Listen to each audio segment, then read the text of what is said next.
ఈరోజు మాకు మంచి మెజార్టీని ఇచ్చినటువంటి ప్రతి గ్రామాన్ని గుర్తించి ఆ గ్రామాలన్నింటినీ కూడా అభివృద్ధి చేయాలనే ఒక ఆలోచనతో ఈ రోజున చలంచర్ల గ్రామానికి 1,80,000 రూపాయలతో ఈ రోజున సిమెంట్ రోడ్లు మంజూరు చేయడం కూడా జరిగింది. అదేవిధంగా చలంచర్ల పేపర్లపాలెం సిరిపురం మీదుగా ఈ రోజున ఆ గ్రామానికి వెళ్ళేటువంటి బ్రాంచ్ రోడ్డు ఇబ్బందిగా ఉంటే మార్కెట్ ఫండ్స్ నుంచి 2,75,00,000 రూపాయలతో ఆ గ్రామానికి ఈరోజు తార్ రోడ్డు నిర్మాణం జరుగుతుంది. అదేవిధంగా సిమెంట్ రోడ్ల కింద 1,80,00,000 రూపాయలు ఈరోజు నిధులు మంజూరు చేశాం. అదేవిధంగా అన్నగారి పాలన నుండి దాన్ని చేయొద్దు, కావలి ప్రజలు ఎనలేని మెజార్టీని కావలి తెలుగుదేశం పార్టీకి అందించడం జరిగింది. వాళ్ళ యొక్క ఆనందాన్ని మనం బాధపెట్టొద్దని ఆయన దృష్టికి తీసుకెళ్ళినప్పుడు ఆయన ఇమీడియట్లీ కూడా సంబంధిత అధికారులకు అందరికీ ఆ రోడ్డును క్యాన్సిల్ చేయకుండా చూడమని కూడా చెప్పడం జరిగింది. అది తొందరలోనే బృందావన కాలనీ నుంచి ముసులు ఎడ్జి వరకు కూడా 4 లైన్స్ కాదు, 6 లైన్స్ కాదు, 8 లైన్స్ రోడ్డుని ముసులులో వేయబోతున్నామని కూడా అగౌరవంగా కావాలి ప్రజలు తెలియజేస్తున్నారు.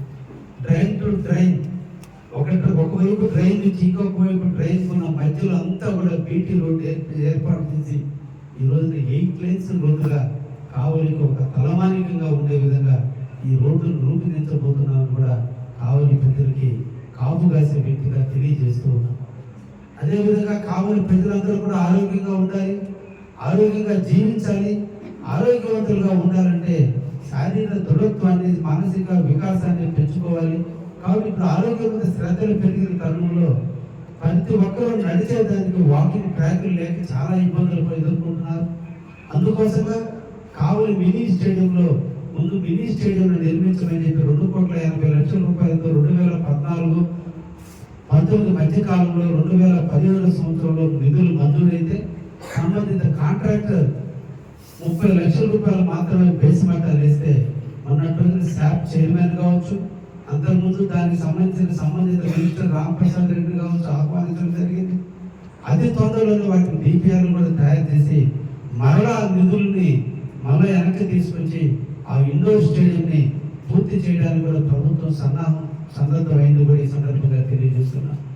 ఎవరైతే షటిల్ బ్యాడ్మింటన్ ఆడుతున్నారో, ఎవరైతే టెన్నిస్ ఆడుతున్నారో, ఎవరైతే బాస్కెట్బాల్ ఆడుతున్నారో వాళ్ళందరూ కూడా అక్కడ వాడుకునేదానికి ఈరోజు వాలీబాల్ కావచ్చు అన్ని ఇండోర్గా వాడుకునేదానికి ఆ స్టేడియాన్ని కూడా రూపొందించడం కూడా జరుగుతుందని, దాని మీద ప్రభుత్వం ముందు చూపుతూ పోతుందని కూడా ఈ సందర్భంగా తెలియజేస్తుంది.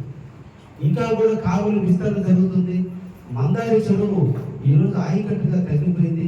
ఉన్న నీరన్నీ కూడా డ్రింకింగ్ వాటర్ పర్పస్ యూటిలైజ్ చేసుకున్న ఉద్దేశంతో ఈరోజు మందారి చెరువు ట్యాంక్ని ఒక ట్యాంక్ బాండ్గా మార్చి దానిపైన విశాలమైన రోడ్డుని ఏర్పాటు చేసి అక్కడ 30 అడుగుల వెడల్పులో ఈరోజు రోడ్డుకి మరమ్మతులు చేసి ప్రజలందరూ కూడా రాత్రి 12 గంటల వరకు కూడా వ్యాపారస్తులందరూ కూడా తన షాపులు ముగించుకొని ఉద్యోగస్తులందరూ తన వృద్ధులను పూర్తి చేసుకుని ఇంటికి వచ్చి అన్నం తిన్న తర్వాత కూడా ఆరోగ్యం కోసం 1 గంట వాక్ చేసుకునే విధంగా నైట్ 12 గంటల వరకు కిలోమీటర్ పొడవున వాకింగ్ ట్రాక్ కోసం కూడా ఈరోజు 69 లక్షల రూపాయల నిధులు మంజూరు చేయించారని కూడా తెలియజేస్తున్నాం.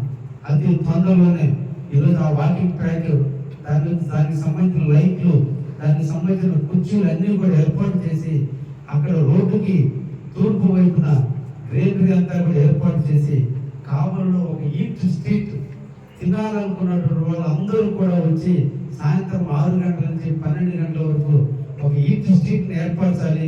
ప్రజల్లో ఒక ఆనందానికి, ఒక రిక్రియేషన్, ఒక స్థావరమైనటువంటి ప్రాంతంగా తీర్చాలనే ఉద్దేశంతో ఈ రోజున కట్టకానించి రోడ్డుకి మధ్యలో ఉండే ప్రాంతాల్లో కావలి ట్రంక్ రోడ్లో ఉండేటువంటి ఈటింగ్ చేసేటువంటి బళ్ళను అందరినీ కూడా ఇక్కడ ఒక సైట్లు అలాట్ చేసి సాయంత్రం 6 నుంచి నైట్ 12 గంటల దాకా ఇక్కడ ఒక ఈట్ స్ట్రీట్గా అందరూ వచ్చి ఇక్కడే తిరిగిపోయేటట్టుగా కూడా చేసేదానికి కూడా ఈరోజు రూపకల్పన చేశారని కూడా ఈ సందర్భంగా